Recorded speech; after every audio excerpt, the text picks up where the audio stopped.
Ең алдымен микрокредит беретін ұйымның лицензиясы бар жоғын тексеріңіз.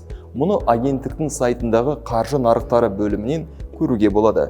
Содан кейін келісім шартты мұқият оқып шығыңыз. Онда несие сомасы мен мерзімі, өтеу тәртібі мен кестесі, сыйақы мөлшерлемесі, айыппұл мен өсімпұл тәртібі нақты көрсетілуі тиіс.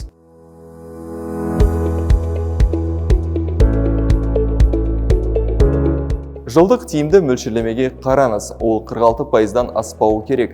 Қысқа мерзімді несиелер үшін тәулігіне 0,3%-дан көп болмауы тиіс. Айыппұл мөлшері де шектелген. Алғашқы 90 күн ішінде 0,5%-дан, одан кейін 0,3%-дан аспауы керек. Жалпы сомасы жылына 10%-дан аспауы тиіс.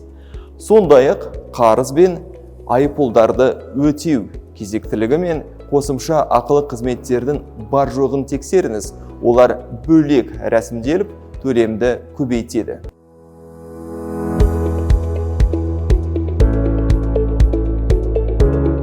Несиеңізді мерзімінен бұрын ешқандай айыппұлсыз өтеуге құқығыңыз бар. Сондай-ақ микроқаржы ұйымының тарифтерімен және ішкі ережелерімен танысуға, мәжбүрлі қызметтерден бас тартуға құқылысыз.